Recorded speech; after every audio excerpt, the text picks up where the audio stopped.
Trust me, I've got, you remember Blue Chips? Call me Bundy. Okay, there you go. Now you know. Anyway, hey, one question though, just to begin with small talk. I know when you were at Idaho, you remember that? Did your tenure there start when Oval James was still the athletic director there? No, right now. Oval just left Mike Bone but Oval was there right before I got there.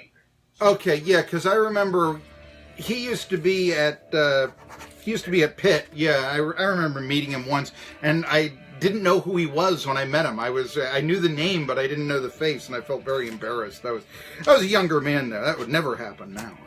Yeah. Okay. Well, every Monday throughout the basketball season, once they've had a game, we've talked to one of the best interviews, I think, in all of college basketball, Steve Forbes, and he's always been really upfront with us here. And now we are looking at an ETSU team that basically folded away a Southern Conference regular season men's basketball championship that looked to be theirs for the taking. So, manning up, here's Steve Forbes with us here today. But before I begin with that, we talked a little bit last week about the FBI probe in college basketball, and if I don't ask you this question, I wouldn't be doing my job. One of the things that came out in the Yahoo Sports probe or article last week was that at Wichita State, ASM Sports allegedly gave $1,000 to Fred Van Vliet. And Van Vliet was one of your players when you were an assistant coach at Wichita State. I got to ask you, when you were with the Shockers, did you have any knowledge of a payment to Van Vliet? Oh, absolutely not. Now, first, Fred is very close to me and somebody that I admire and respect and think the world of. But during my time there, Fred never asked me for advice for his representation, and so I had no knowledge of anything like that going on. I've never spoke to or met Andy Miller or Christian Doggett in my entire life, and so no, I don't know anything about that situation, and it would be negligent on my part to even comment on it because I don't know any of the details. I only know everything that what I read, what you read. And quite honestly, the things that you read were things that took place while I was the head coach here at East Tennessee State. Okay.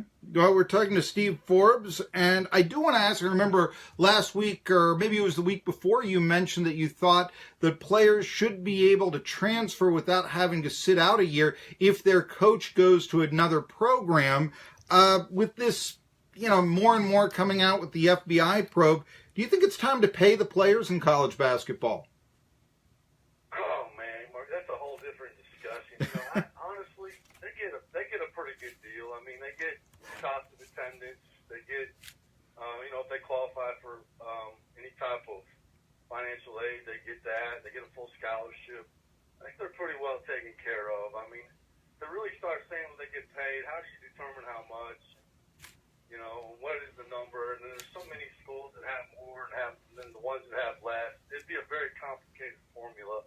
Honestly, it's way above my pay grade to even think about something like that. But I think right now our players are very well taken care of as far as full scholarship, cost of attendance, and financial aid. And I understand that. As you still have in college athletics, I'm like, gee, I'd like a free scholarship, that sort of thing. And frankly, yeah, I do think that in college basketball in North Carolina, if we ever got to this, could pay more than a Chicago State, let alone an ETSU. I think that's pretty much well known. But it's still, yes. I do believe this. I do believe they should be able to. I think the window of opportunity to earn money for a professional basketball player is very small. I think it's from about the age of 18 to maybe 28 or 30, and that's it. It's about a 12-year window. And so to tell these kids, if they're talented enough to go out of high school to the pros and make them go to college for one, I don't agree with that at all. I think these kids, and I don't think there'll be as many as people think, but if they're talented enough to go earn a wage at 18 out of high school to play something that they're talented at, they only have about a 12-year window window to earn money, then I think they should be able to. Because if you graduate from college or you go and you become a lawyer, you probably have about a 50-year window to earn money. These guys don't have that big a window. You know, it's funny that you say that because what you're saying in terms of the big money is true. I remember, and forgive me for using this, but I remember once meeting, back when I lived in Pittsburgh, a tow truck driver who had actually towed Barry Bonds' car. They had that exact same conversation that you just made. And I remember the tow truck driver saying, but Barry, I can tell you how to do this after baseball. If you spent, and all that, I can keep you working after your athletic skills go and all that. Now obviously it wouldn't be for the same money or so. And so you can say that that's a little hollow of a thing, but it was, kind of an interesting conversation. Well, that's why our guys have to get degrees. That's why it's important that all of our guys graduate, because the ball will quit bouncing someday. And once that happens, the majority of them are not going to have enough money to sit on the rest of their life. They've got to have an education. They've got to have a chance to do something else. And that's why it's books and basketball, not basketball and books, in my opinion. There you go. Steve Forbes, the head coach of the ETSU Buccaneers, preparing to play the Southern Conference tournament. But I do have to ask you this. It seems, though, we say that I asked you if we should pay the players, and yeah, okay, that's more for an in-depth discussion at another time. But wouldn't you agree that it does seem that with these probes and all that, at least this discussion is getting more relevant? It seems like that's where we're going in college athletics, if nothing else. I think it could be, but I also think more so it's representation. And where a lot of these, problems lie is kids making the decision, do I go pro or not? Do I have representation? Do I have legitimate representation? And a lot of times, Marky, these things happen long before they get to college campus. Mm-hmm. Things are happening in the high school a lot. And so I don't know how you wrap your arms around that. There's going to have to be a lot of work, a lot of debate. But I think, as far as paying players, that debate's there. But I also think the representation part is going to be a major issue moving forward, is when they can secure representation. And there's some sports that you can. Football, I think, or not football, I'm sorry. Baseball and hockey, what I've heard has that. They can do that. And so I think you'll see that being discussed a lot here in the next few months.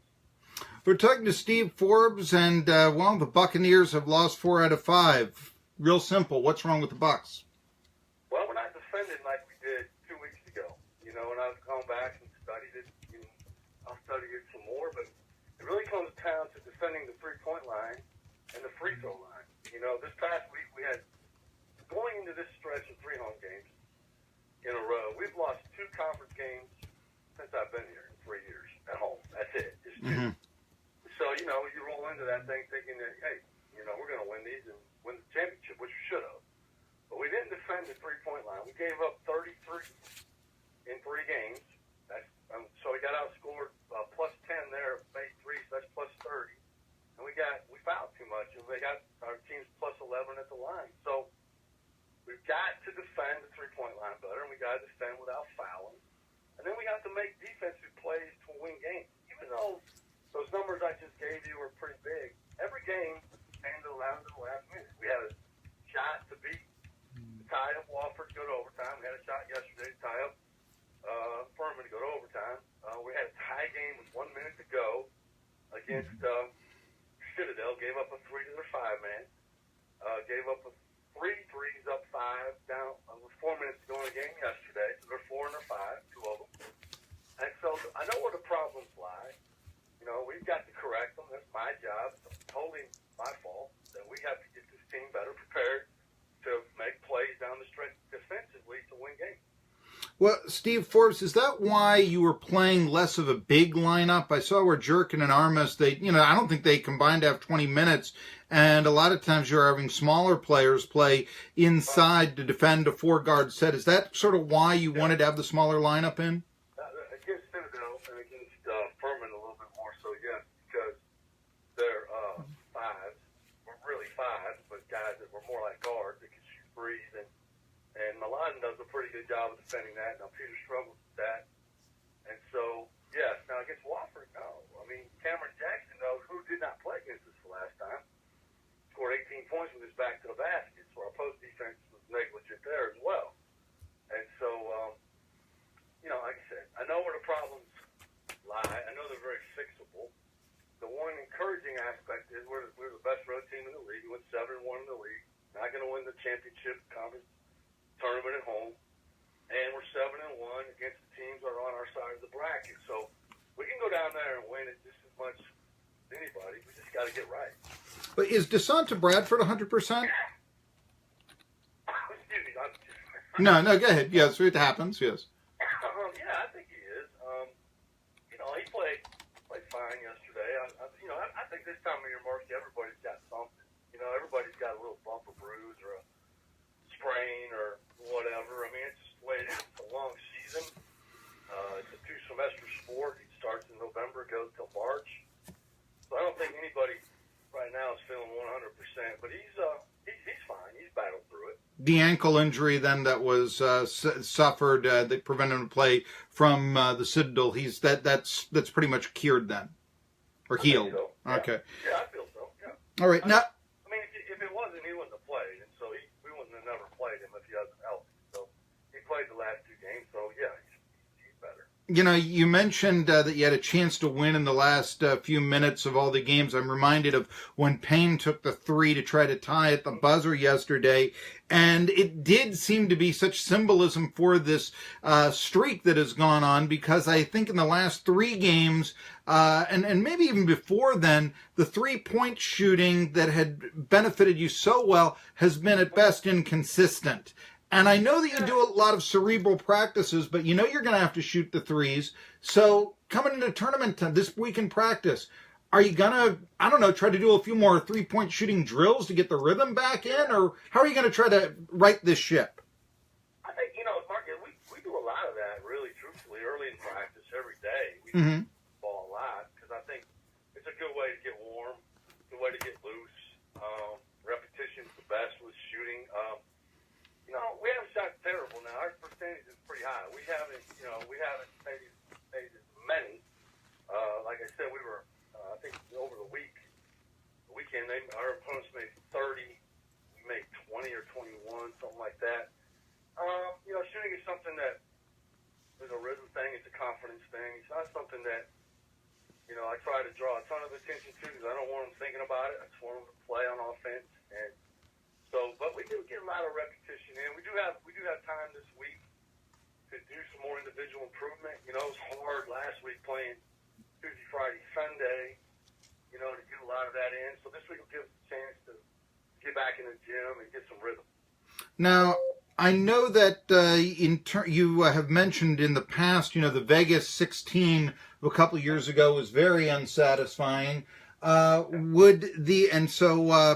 You're a little bit hesitant if I said to accept, say, a CIT bid.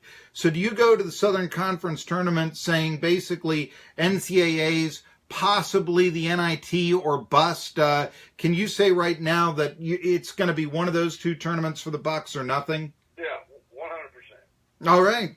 There you go. So there you are. You like history. You are becoming like Cortez and burning the ships behind you. Cortez, okay. What do you think about that? There you are. So that's a way to inspire the team. The only problem is he was from Cuba, and as I've mentioned before, so is Chico Ruiz, who is the Cincinnati Red ball player that stole home against the Phillies in '64, thus creating their collapse. So, yeah, I've kind of wondered about him and Francis Alonso being from, Spanish-speaking countries myself these last 2 weeks or so. Anyway, Steve Forbes, hey, you got to love him when he can have a sense of humor about that. Good luck to you in the tournament. And when we come back, Johnson City Mayor David Tomita, what's going on at the golf course? And you'll like this, Freedom Hall, Tri-City Sports Now. Hey.